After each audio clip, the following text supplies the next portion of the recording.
Viral చూసేటప్పుడు నిజంగా ఎన్టీఆర్ మరొక రకం ఎన్టీఆర్ కనపడ్డాడు భయ. నాకైతే ఇచ్చి పడేసాడు నిజంగా. ఫ్యాన్స్ అందరికి పండగే అనుకోవచ్చు.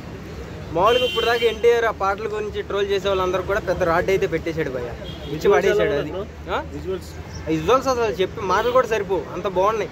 ఆ విజువల్కి ఆయన కొట్టిన బ్యాక్గ్రౌండ్ మ్యూజిక్కి సూపర్ అంటే సూపర్.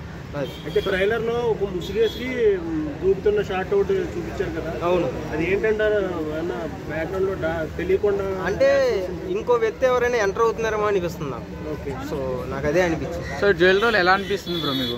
ఏది భయ్యా? డ్యూయల్ రోల్ ఉంది కదా ఎన్టీఆర్ అన్న. అవును ఉంది.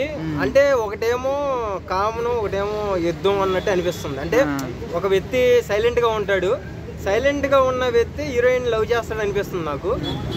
చూడాలి మరి సిచ్యువేషన్ ఏం పెడతాడు. డైరెక్ట్ సైలెంట్ హీరో ఒకరు కనబడుతున్నారు కదా. అవును, క్యారెక్టర్లు అనుకోవచ్చా ఒక్కడే టర్న్ అవుతాడు? లేదు ఇద్దరు. అందుకంటే హీరోయిన్ అక్కడ డైలాగ్ చెప్పింది కదా, వాళ్ళ నాన్న రూపం అయితే వచ్చింది కానీ రక్తం అయితే రాలేదని. వాళ్ళ నానే ఈయన రూపంలో వచ్చినట్టు అర్థమైపోయింది అంతే. అలాగే అనుకోవచ్చు. సో అలాగే మ్యూజిక్ మాత్రం ఇచ్చి పడేసాడు. ఎన్టీఆర్ ఫ్యాన్స్ అందరికి పండగే. అసలు ఎక్స్పెక్ట్ చేయలేవు పోయి నువ్వు. అక్కడ ఎన్టీఆర్ RRR తర్వాత ఇంత గ్యాప్ ఎందుకు తీసుకున్నాడో మేమందరం అనుకున్నాం, కానీ నిజంగా ఇచ్చి పడేస్తాడు అంతే. థియేటర్లు తగలబడిపోయినా కూడా ఆశ్చర్యపోవాలి. Okay, thank you. Okay bro.